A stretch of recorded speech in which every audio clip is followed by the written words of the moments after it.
everybody, tonight's video will be on Sentro for the needle. First we will cast on with waste yarn, one in the front, one in the back for the first row during 5 rows.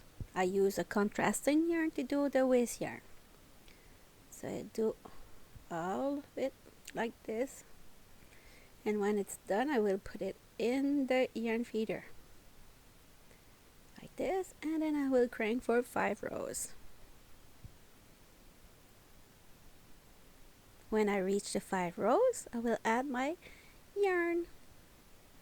I use a pale yellow for my working yarn, and it will be slippers for kids. So I will do 30 rows of pale yellow. I know I should use a contrasting yarn, but I forgot, sorry. I will put some dark color at the end so you will see how to close it. There. So since we don't have any row counter on those little machines, I will show you how I did to keep track with numbers of rows. So every 10 rows I will grab a little piece of yarn like this, put that on the hook and crank, so it's mean I have 10 rows. And for this project I need 30 rows, so I will need 2 orange stitch marker like this for my project. So I already put one, we'll put the second one here, and then another 10 rows, and then it's the cast off. Cast off, I use some darker color because at the beginning I used some yellowish color and it's not gonna be easy to see at the camera, I know. So I will crank till I end up with no more yarn. So it's done, and for some reason sometimes it doesn't remove easily, so I will have to help it with my wool needle. I will just go and push the yarn out of the hook, out of the needle of the machine, just to help it. I decide to keep it there, so if it's happened to you, you will know how to fix it. So it's happened to me, it could happen to you too. So time to stretch our work. So I will take the tail of yarn and go the opposite way to close it with a hook number 4.5. So I will go grab the one in the middle, and then one each side. I will go and grab one stitch on the side, one stitch on the other side, till I reach the end of these rows. The tail I show at the beginning will be used to close the rows. So continue like that. I will put it maybe a little bit faster. And if you have problem to follow me right now on this technique, I have 5 ways to close tube in the video description. So you could go there and visit. If you're not comfortable with the hook, maybe you are with the wool needle. So you will see which method is better for you. So I continue like that. I will slow it down at the end, don't worry. So you will do the same thing on the other side. So you could see the very importance to have darker color, because you see your stitch better. So you grab it on one side, on the other side. Make sure you grab it all, because if you miss one you will end up with drop stitch and it's not fun. There. And I will grab the tail and close the row. I use a yarn with little puffy, so it's time to remove it, and it gets stuck because of the puffy thing in the wool, but I didn't have to cut it. I just gonna play with it and remove that knot, and I will be just fine, don't worry. No cutting on this one. So I check if I have any drop stitch, and I'm good. So I will stretch it and make sure that I have time to remove the stitch marker. I have 2. It's easy to remove. And I will make sure that my work is not twisted. Make it straight. I will put this part very fast because you already seen it with the darker color, and actually with the yellow on yellow was not a great idea for the video. Was okay for my eyes because for me they are not that similar color, but with the camera was not darker enough for the yellow.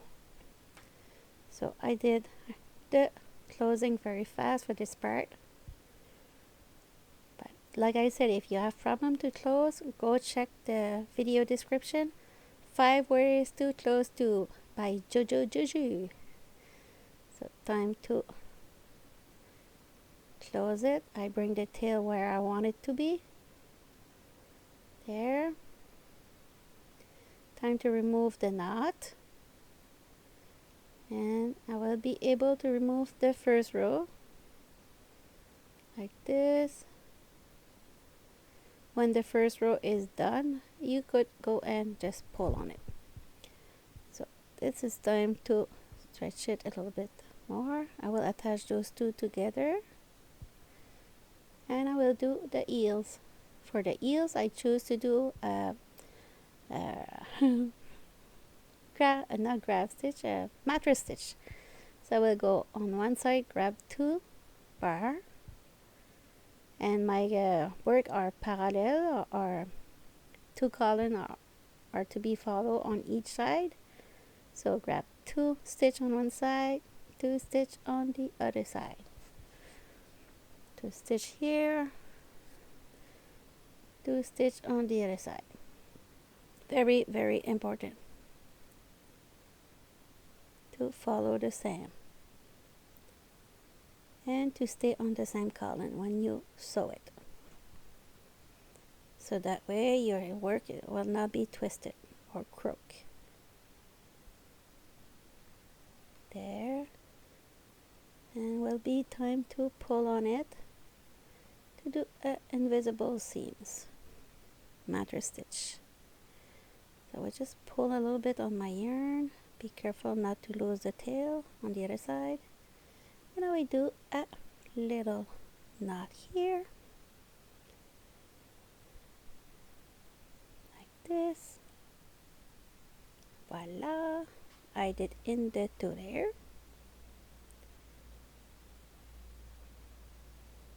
There, stretch. So I will hide those tail of yarn too, since I'm here.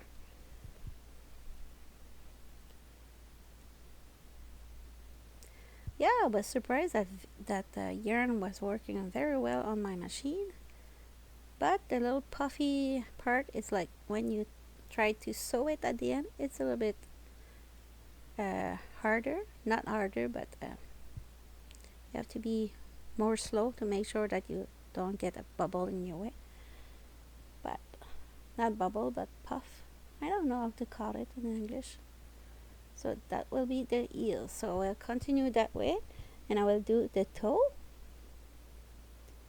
I will go wrap every 2 stitches or every 2 rows, depending how you see it on the video. So I go like this. The video is not that long. I didn't measure the slipper, but I will measure it and let you know in the video description how long it is. Because my little one is sleepy right now, so I can't wake her up to try. So time to pull a little bit on it, and you will do a double knot like this, and I will use that yarn to just close it. To close it on the top, I just go not fancy at all, just grab it like this, the first rows. And it's very important to not sew too much when you do slippers. Sometimes people go too tight and you cannot put the kids' feet in it. So usually I divide it in half. And when I have the half, I stop it there. But that's me. See? Half like this, and then I will do a double knot and hide it between the two layers, and then I will turn the slippers the right side. Like this, got it, and flip it on the other way, like this. There. So I decide to take some thick yarn that I have on my desk to do the cord to attach the slippers. I use a 50 centimeter long piece of yarn, and with my wool needle I will go around it like every 3 rows actually. And the yarn, it's thick, so if you're not comfortable with the hook, you'll be just fine with that technique. It's the easiest one. So like this, and I will do a little knot at the end to prevent it from rip with time. So I will do a little knot, and I will brush the tip so we'll secure it and be cute too. So voila, this is the video for this week. Hope you enjoy it, and see you next week for a new video on my channel. And don't give up, there is always a way. And stay safe. Ciao ciao.